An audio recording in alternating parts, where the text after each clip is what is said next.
أنت مولانا فانصرنا على القوم الكافرين. السلام عليكم ورحمة الله وبركاته.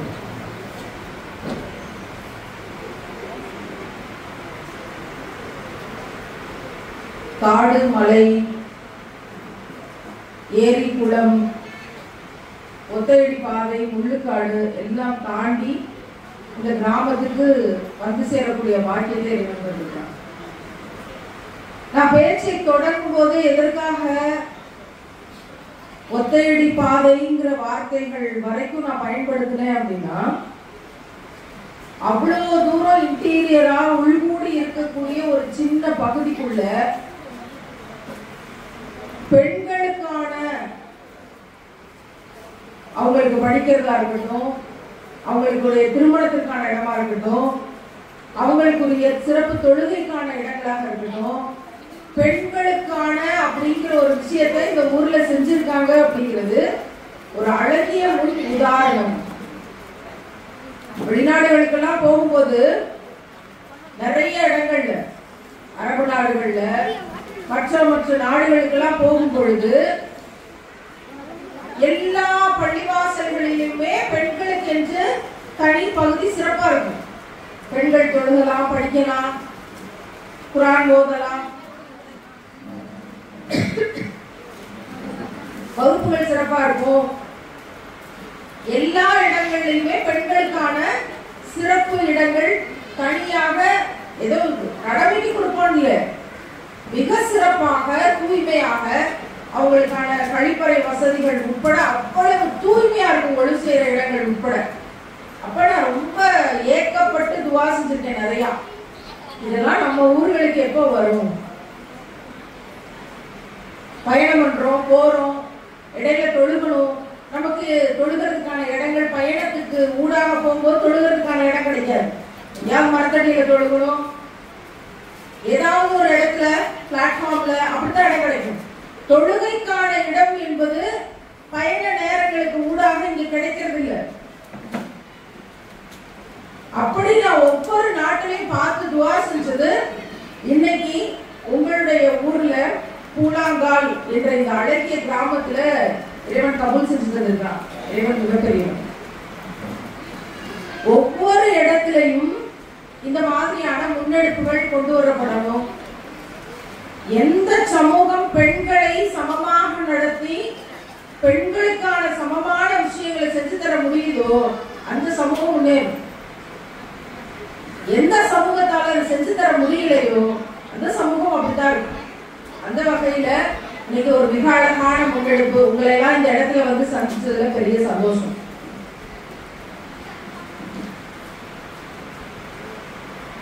எல்லாருக்குமே இருக்கக்கூடிய ஒரு ஆசை என்ன?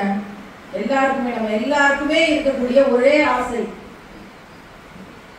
இந்த பூலாங்கல் கிராமத்துல உங்களுக்கு என்னமா ஆசை அப்படின்னு கூப்பிட்டு ஒருத்தரையும் கேட்டோம்னா ஆளுக்கு ஒண்ணு சொல்லுவோம்.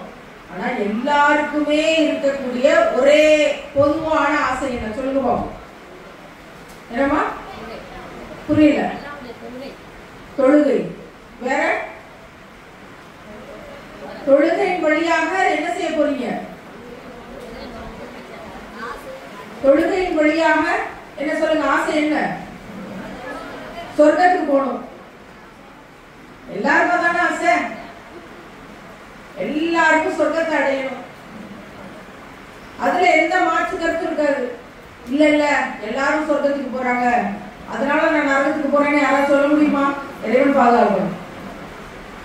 சில ஆட்கள் இருப்பாங்க ஊர்கள்ல, எல்லாரும் ஒண்ணு செஞ்சா நான் தனியா தான் செய்வேன் அப்படின்னு சொல்லக்கூடிய ஆட்கள் சில இடங்கள்ல இருப்பாங்க. அப்படி யாராவது மாத்தி நினைக்க முடியுமா? எல்லாருக்கும் சொர்க்கத்துக்கு போகணும்னு ஆசை. சரி, எத்தனை வகையான சொர்க்கம் இருக்கா? ஒரே ஒரு சொர்க்கம் இருக்கா? நிறைய சொர்க்கம் இருக்கா? நிறைய சொர்க்கம் இருக்கு. எத்தனை இருக்கு? என்னமா? சும்மா சொல்லுங்க. 7, 8, 10, 12, அப்புறம் சொல்லுவோம். வரிசையா ஒரு 4 நம்பர் சொல்லிவிடுவோம். என்னப்ப நிறைய சொர்க்கங்கள் இருக்கு. 99 வகை சொர்க்கங்கள் இருப்பதாக சொல்கிறார்கள். அதுல உயர்ந்த சொர்க்கம், உயர்ந்தோர்கள், நல்லோர்கள், மேன்மையானவர்கள் இருக்கக்கூடிய இடம் ஜன்னத்துல் ஃபிர்தௌஸ் அப்படிங்கிற சொர்க்கம்.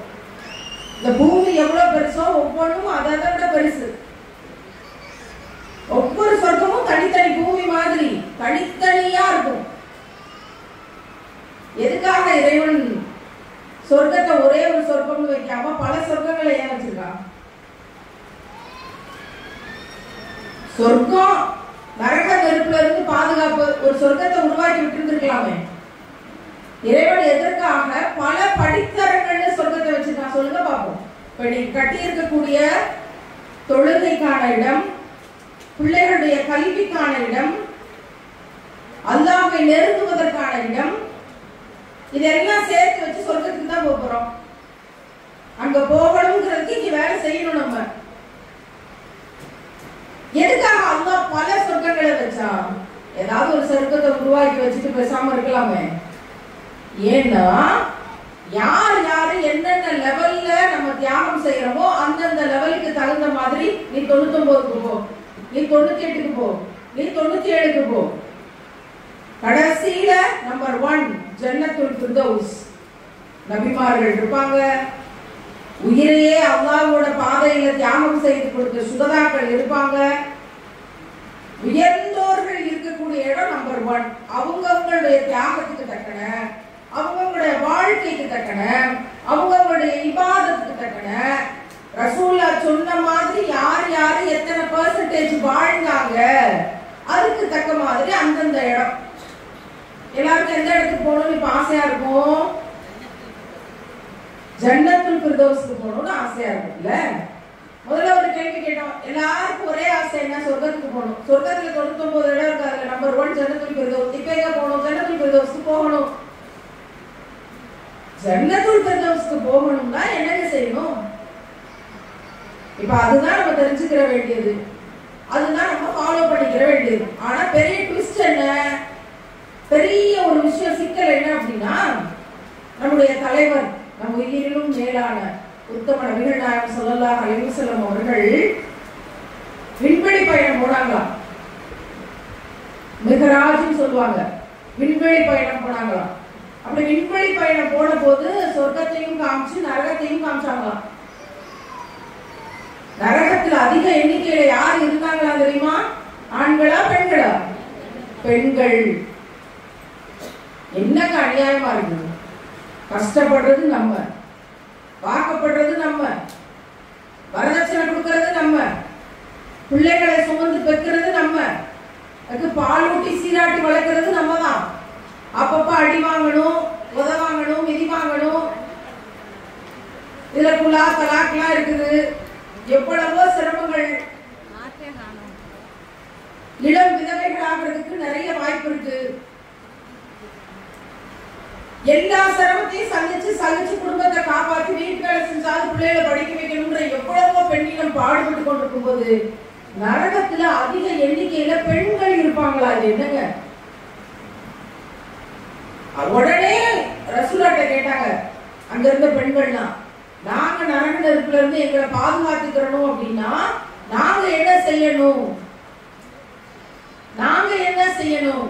இப்ப நமக்கு அதான கேள்வி. நரக நெருப்புல இருந்து நம்ம பாதுகாத்துக்கணும்னா நம்ம என்ன செய்யணும்?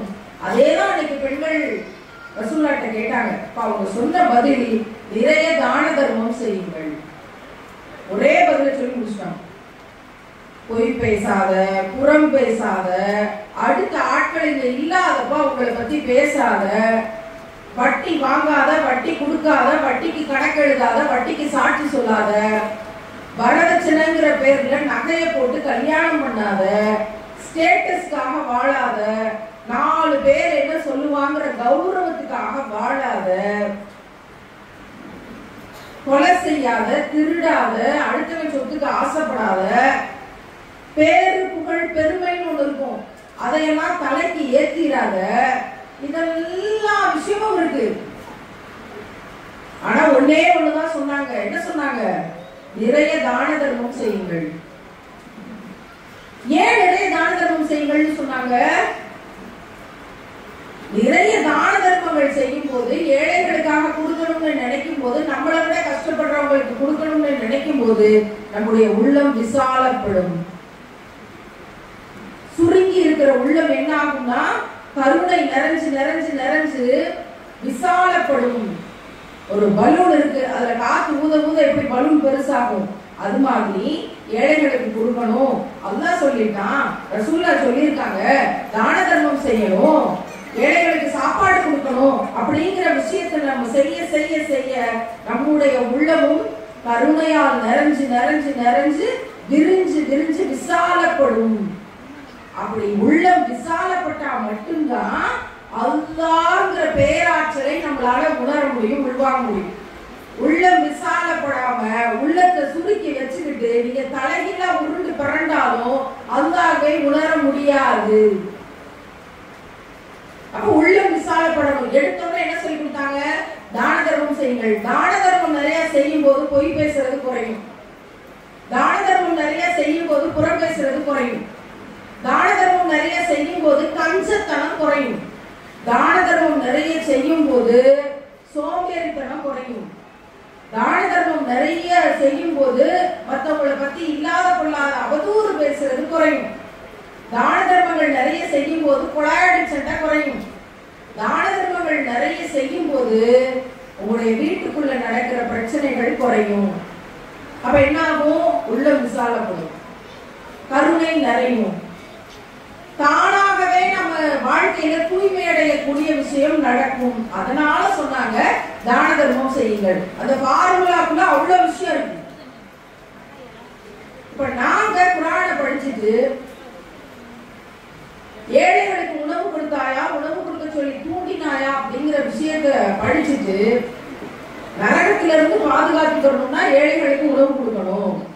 அப்போ ஒவ்வொரு ஜும்மா அன்னைக்கும் உணவு கொடுக்கக்கூடிய திட்டத்தை செய்வோம்னு சொல்லி கிட்டத்தட்ட 100 ஊர்கள்ல பெண்கள் தலைமையேற்று பசியாற்றும் திட்டம் அப்படிங்கிற பேர்ல ஒவ்வொரு ஜும்மா அன்னைக்கும் சிறப்பு உணவு கொடுக்கப்படுது.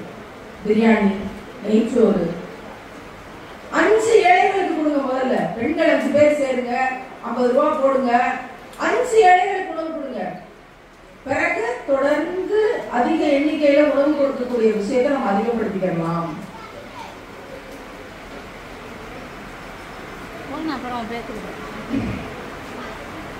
குறைஞ்ச பேருக்கு உணவு கொடுக்கக்கூடிய ஒரு திட்டத்தை ஆரம்பிச்சு இன்னைக்கு அல்ஹம்துலில்லாஹ் ஆயிரக்கணக்கான மக்களுக்கு ஒவ்வொரு ஜும்மா அன்னைக்கும் உணவு கொடுக்கக்கூடிய வேலைகள் நடந்து கொண்டிருக்கு. நான் நேரடியாகவே இந்த இடத்துல இந்த வாய்ப்பை பயன்படுத்தி சொல்றேன். இந்த பூலாங்கால் கிராமத்துல நாங்கள் பெண்கள் சேர்ந்து ஒரு 10 பேர் எங்க டீம் எல்லாம் சேர்றோம். எங்களால முடிஞ்சதை போடுறோம். எல்லாருக்கும் செய்தி ஏற்றி வைக்கிறோம். எல்லாரும் அவங்களுடைய ஷேரை கொடுக்கணும், முதல் நியத்து வைக்கட்டும்.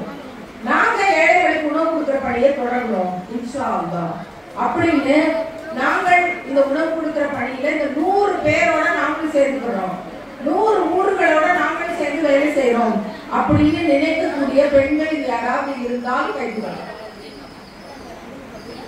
ஏழைகளுக்கு உணவு கொடுக்கக்கூடிய இந்த பணியை நாங்கள் பொறுப்பேற்று எங்களோட ஃப்ரெண்ட்ஸோட எங்களோட சொந்தக்காரங்களோட நாங்க சேர்ந்து செய்யறோம்.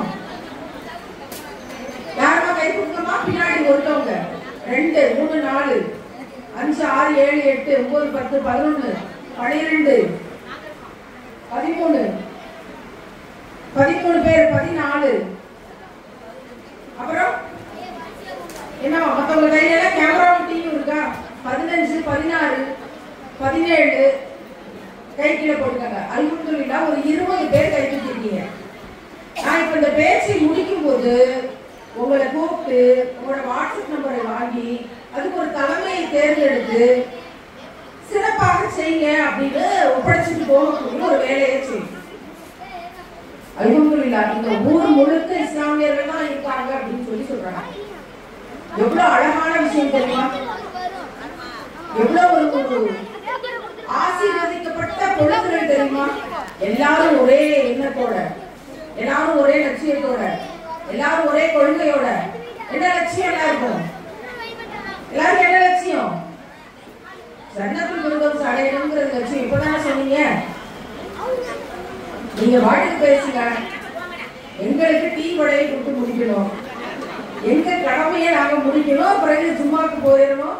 அதனால அதுக்கு நேரம் இருக்காங்களா, டீ வடை இப்போதைக்கு எங்க லட்சியம் டீ வடையை கொடுத்து முடிக்கணும். சரி சாப்பிடுங்க, சாப்பிட்டுக்கிட்டே பசியாட்டம் கேட்டதை பத்தி யோசிச்சுக்கிட்டே இதை கேளுங்க. அல்ஹம்துலில்லாஹ். துல்ஹஜ் மாதத்தினுடைய புனித பொழுதுல நிற்கிறோம். ஹஜ் பெருநாள், அதுக்கு இன்னொரு பேர் என்னமா? ஹஜ் பெருநாளுக்கு இன்னொரு பேரு என்ன திருநாள்? தியாக திருநாள். அழகா பதில் சொல்றீங்க, சுப்ஹானல்லாஹ். தியாக திருநாள். என்ன தியாகமா? நமக்கு எல்லாருக்கும் தெரியும். இப்ராஹிம் நபின்னு ஒருத்தவங்க இருந்தாங்களாம். கனவுல வந்து அல்லாஹ் பிள்ளைய பலி கொடுக்க சொல்லி, பிறகு சின்ன பிள்ளைய கொண்டு போய் இஸ்மாயில் அப்படிங்கிற குழந்தைய பலி கொடுக்க கழுத்து வரைக்கும் கட்டி போயிடுச்சு. அப்ப அல்லாஹ் அங்க இருந்து தடுத்து ஒரு பலி பிராணியை நீங்க பலி கொடுத்தா போதுமானது அப்படின்னு சொல்லி அந்த விஷயத்தை அல்லாஹ் க்ளோஸ் பண்ணி வைக்கிறான். அந்த குழந்தை எப்படிப்பட்ட குழந்தை? இப்ப விளையாடிட்டு இருக்காங்க, சமோசா கொடுத்துட்டு இருக்காங்க, பேச போயா சமோசா கொடுக்குறாங்களா? அவங்க பேச்சு இங்க வரைக்கும் கேட்குது. சமோசா கொடுத்து கொண்டிருக்கிற இந்த பிள்ளைகள் அதை விட குழந்தையாக இருந்த நபி இஸ்மாயில் நபி அவங்க என்ன சொன்னாங்க? நான் கையையும் காலையும் அசைக்காம தலைகளே ஆட்டாம நான் பத்திரமா இருந்துக்கிறேன், நான் உங்களுக்கு எந்த சிரமமும் கொடுக்கல, நீங்க வந்து என் கழுத்தை வெட்டிருங்க அப்படின்னு சொல்லக்கூடிய ஒரு பிள்ளையாக அவங்க இருந்தாங்க. ஆனா அல்லாஹ் என்ன செஞ்சா? அந்த குழந்தையை நபியாக உயர்த்தி தந்தாங்க.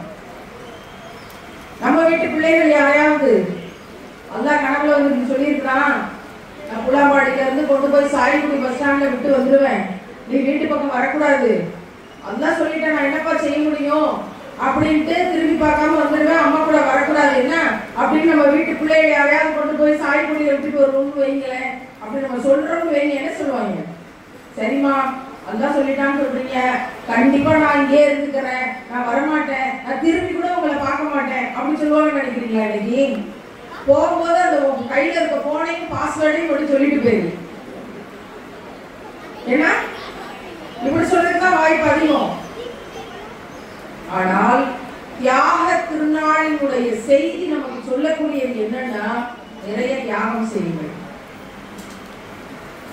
நிறைய தியாகம் செய்யுங்கள். யாருக்காக?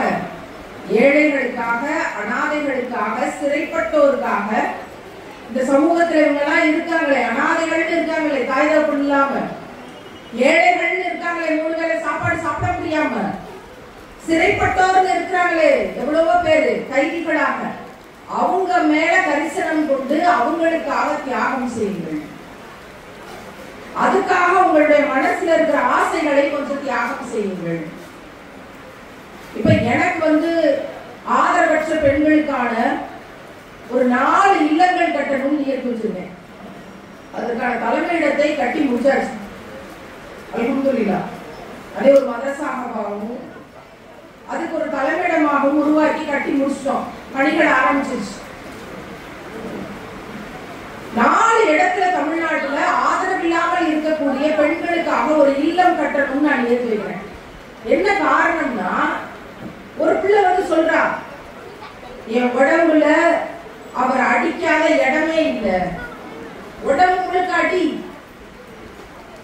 கை காலு தலை கழுத்துன்னு எல்லா இடத்தையும் தையல் போட்டிருக்கு, அவ்வளவு அடிச்சு கிழிச்சு.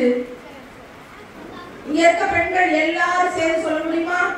என் வீட்டுக்காரர் வரைக்கும் ஒரு சண்டையில என்னை அடிச்சது கிடையாதுங்க, என்னை ஒரு அடி அடிச்சது கிடையாதுங்க, எல்லாரும் சேர்ந்து சொல்லிட முடியுமா? சண்டையில ஒரு கெட்ட வார்த்தை இது வரைக்கும் பேசினது கிடையாதுங்க, சொல்லிட முடியுமா? ஏங்க தப்பான பாதையில இருக்கீங்க அப்படின்னு நியாயம் கேட்டதுக்காக தலாக் கொடுத்துட்டு போன ஆண்கள் எத்தனை பேர் இருக்காங்க தெரியுமா? ஏங்க இப்படி எனக்கு துரோகம் பண்றீங்க அப்படின்னு கேட்கும்போது, அல்லாஹ்வோட பாதைக்கு மாறு செய்றீங்கன்னு கேட்கும்போது குலா கொடுத்துட்டு போன எத்தனை சம்பவங்கள் இருக்கு தெரியுமா? 4 இடங்கள்ல ஆதரவற்ற பெண்களுக்கான ஹோம் கட்டணும், தற்கொலையில இருந்து அவங்களை தடுக்கணும். நான் ஒவ்வொரு ஊருக்கு போகும்போது 4 பேராவது வந்துடுறாங்க, எப்படியாவது எங்களை காப்பாத்துங்க, பெண் விடுதலைக்காக போராடிட்டு இருக்கீங்க, எப்படியாவது எங்களை காப்பாத்துங்க. எனக்கு 2 பொம்பளை பிள்ளை, எல்லாம் ஹையர் செகண்டரி படிக்குது, 12ஆம் கிளாஸ் படிக்குது, 10ஆம் கிளாஸ் படிக்குது, என்ன செய்யறது? என்ன செய்யறது? எல்லா இடத்திலும் வழிகேடுகள் பெரும்பாலும் யார் வேணா யார் கூட வேணா இருந்துக்கலாம்ங்கிற வழிகேடு சர்வ சாதாரணமாக. அப்ப இந்த ஆதரவற்ற பெண்களுக்கான கோபம் கட்டுறதுக்கு இப்ப முதல் கட்டமாக ஒரு இடத்தை வாங்கி கட்டடம் கட்டுவதற்கான வேலையை தொடங்குறோம் இன்ஷா அல்லாஹ். அதற்குரிய நிதியுதவியை, அதற்குரிய பொருளுதவியை, அதற்குரிய நகை உதவியை நீங்கள் செலுத்துங்கள் அப்படின்னு உங்களிடத்துல நான் மேடையில இருந்து இன்றைக்கு இந்த பூலாங்கால் கிராமத்துல கோரிக்கையை முன்வைக்கிறேன். தியாகம் செய்யுங்கள் அப்படிங்கிறதையும் சொல்லிட்டு உங்களிடத்துல என்னுடைய கோரிக்கையும் முன்வைக்கிறேன். இப்ப ஒரு தலைமையிடத்தை கட்டி முடிச்சு ஒரு 2 மாடி கட்டடத்தை உருவாக்கி கொடுத்து விட்டு பிள்ளைகளுடைய படிப்புக்காக ஆயிஷா போல ஸ்காலர்ஸ் வந்து மதீனா யூனிவர்சிட்டியில போய் படிக்கணுங்கிற நியத்தோட ஒரு விஷயத்தை உருவாக்கி வச்சிருக்கோம்னா அல்ஹம்துலில்லாஹ் ஒவ்வொரு கூட்டத்திலும் பெண்கள் எல்லோரும் சேர்ந்து கொடுத்த உதவிகள். அப்ப இங்க வந்து எத்தனை பேரு உங்களுடைய தோட தர போறீங்க, வளையல தர போறீங்க, செயினை தர போறீங்க, மோதிரத்தை தர போறீங்க? முடிவு பண்ணுங்க, டக்கு டக்குன்னு முடிவு பண்ணுங்க. தியாக திருநாள் என்று அதன் பொருட்டு தியாகம் செய்வோம். என்ன எல்லாம் சிரிக்கிறீங்களா? எல்லார் வாயிலும் பல்லு தெரியுது. ஆத்தாடி தியாக திருநாளுக்கு தயாராக போறது யாரு? நம்ம பிள்ளைகள்லாம் தியாகம் பண்ண வேண்டாம். இந்த சமூகத்தினுடைய பணிக்காக தியாகம் செய்யுங்கள். உங்க ஊர்ல உங்க தெருவுல யார் கஷ்டப்படுறா பாருங்க, அவங்களுக்காக ஏதாவது ஒரு தியாகம் செய்யுங்க, நியத்து வைங்க. எப்படியும் குர்பானிக்கு ஒரு பங்கு கொடுக்க போறோம், பிரியாணி செய்ய போறோம், பெருநாளைக்கு புதுஸ் போட போறோம், பெருநாள் தொழுகை முடியுது, பெருநாள் முடிந்தது. அப்படியா? அவ்வளவுதானா? எங்க இருந்து ஜன்னத்துல் ஃபிர்தௌஸ் அடைகிறது? தியாகம் செய்யுங்கள். எத்தனை சதவீதம் தியாகம் செய்யறோமோ அத்தனை சதவீதம் நம்ம அந்த உயர்ந்த இடத்துக்கு போக முடியும். நம்மளால ஒரு பயான் கேட்கும் போது டீ சமோசாவே தியாகம் பண்ண முடியறது இல்ல. நீங்க பேசுங்கம்மா, நீங்க பேசுங்க. நாங்க சும்மா காது கேட்டுதான் இருக்கிறோம். நாங்க பெட்டியை குடிச்சிட்டு சமோசாவை சாப்பிட்டுட்டு கேட்டா என்ன? ரசூலுல்லாஹ் வயிற்றுல ஈரத்துணியை கட்டி கொண்டு பசித்திருந்தார்கள் பயான் கேட்டா என்ன? 2 கல்லை கட்டி கொண்டு அவள் போர்ல தோண்டி எப்படியெல்லாம் வந்து கஷ்டப்பட்டாங்களே, நமக்காகத்தானே, நாம் சொர்க்கத்தை அடைய வேண்டும் என்பதற்காகத்தானே அப்படிங்கறத சொன்னா என்ன? நம்மளுக்கு வந்து ஷெட்யூல் படி என்ன இருக்கோ அதைத்தான் செய்ய முடியும். தயவு செய்து நான் நிகழ்வு ஒருங்கிணைப்பாளர்களுக்கு சொல்றேன், பயான்கள் கேட்கும் போது டீ சமோசா கொடுக்காதீங்க. நமக்கு அது நிறைய நேரம் இருக்கு, சாப்பிடுறதுக்கு, ரிலாக்ஸ் பண்ணிக்கிறதுக்கு, தண்ணி குடிக்கிறதுக்கு, ரெஸ்ட் ரூம் போறதுக்கு, ஜூஸ் குடிக்கிறதுக்கு நிறைய நேரம் இருக்கு. ஆனால் நம்மளே இந்த உலகத்தோட விஷயங்களை எல்லாம் தள்ளி வச்சுட்டு ஒரு 1/2 மணி நேரம் 3/4 மணி நேரம் எப்பவாதான் அவங்களோட செய்திகளை உள்வாங்கிறதுக்கும் பகிர்ந்துக்கிறதுக்கும் வாய்ப்பு கிடைக்குது. அந்த வாய்ப்புலையும் நம்ம என்ன செய்வோம்? டிவியேட் ஆகும். பேசுங்க, பேசி பாத்துக்கிறோம். சொல்ல பசிச்சிருந்தாங்க அவ்வளவுதானே. ஆனா அல்லாஹ் நமக்கு தந்துருக்கான். அல்ஹம்துலில்லாஹ். நாம் எதை தியாகம் செய்ய போகிறோம்? அப்போ நான் கேட்டது என்ன?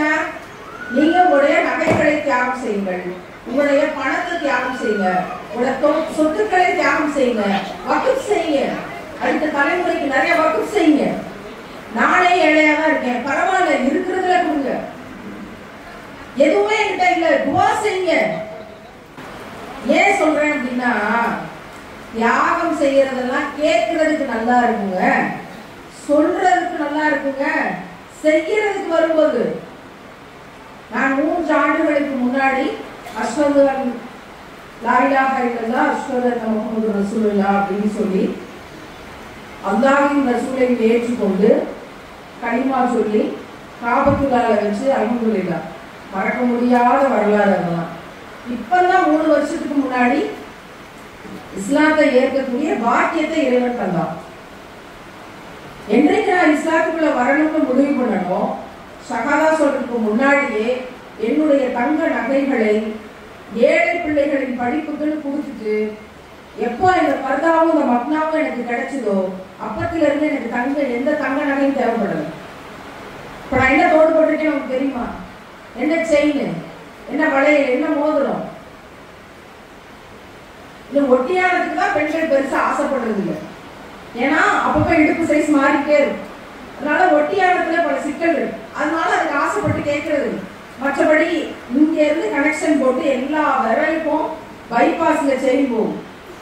அந்த மாதிரி நகைகள் எல்லாம் நம்ம வாங்குறோம். நான் நகைகளை பயன்படுத்துவது இல்லை, தங்கம் வெள்ளி உயர்ந்த நகைகளை பயன்படுத்துவது இல்லைன்னு இஸ்லாத்தை ஏற்கும் போது முடிவு பண்ணிட்டேன். ஏன்? எங்கோ ஒருத்தி கல்வி இல்லாமல் கஷ்டப்பட்டு கொண்டிருக்கும் போது ஒரு ஆசிரியருக்கு நகை தேவையில்லை.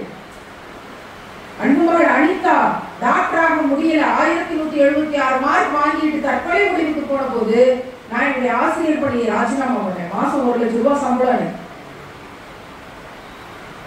இனி ஒரு பிள்ளை மரணிக்க கூடாது, தெரு தெருவா போய் பிரச்சாரம் பண்ணுவோம். தற்கொலை தீர்வு இல்ல, தூக்கி போட்டோம், வேலையை தூக்கி போட்டோம், நகைகளை தூக்கி போட்டோம். எனக்கென்று ஏதாவது கொஞ்சம் கொஞ்சம் சொத்துக்கள் இருந்துச்சு, அந்த சொத்துக்களை தூக்கி போட்டோம். இப்ப என்னமா செய்றீங்க?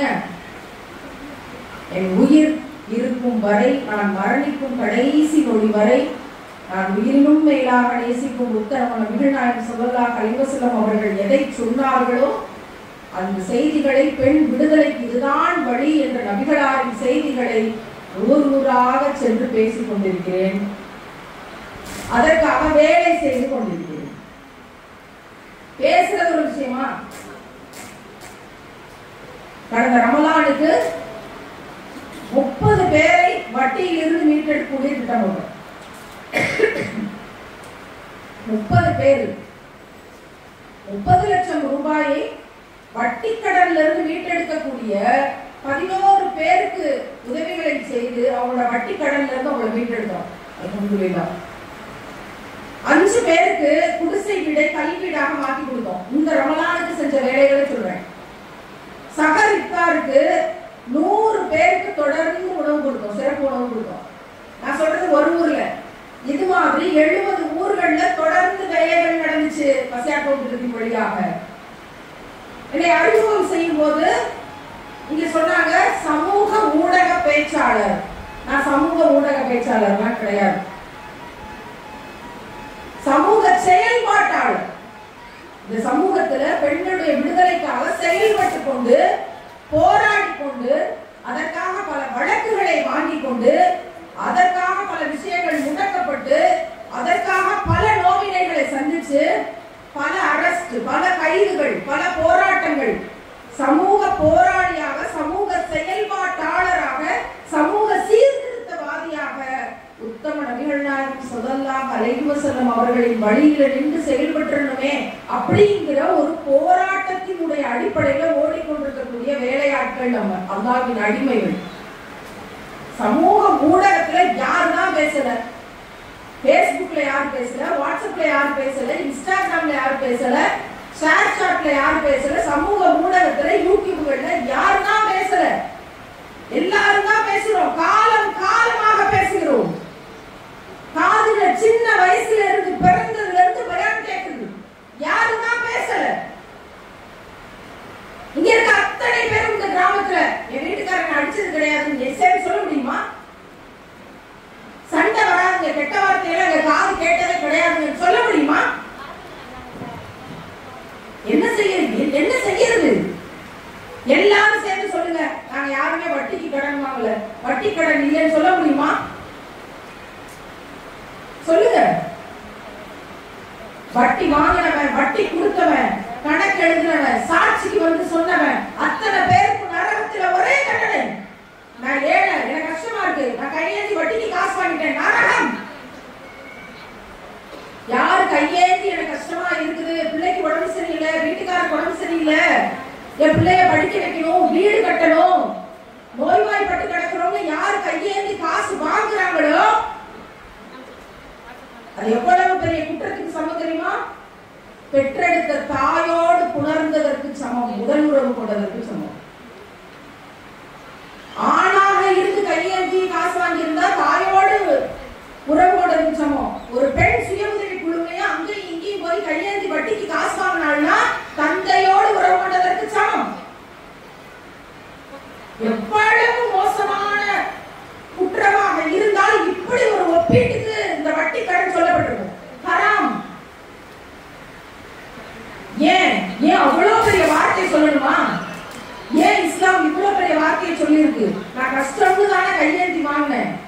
கையேந்தி வாங்குறவன் இருக்கிற வரைக்கும் கொடுக்கிறவன் இருந்துகிட்டே தான் இருக்கும்.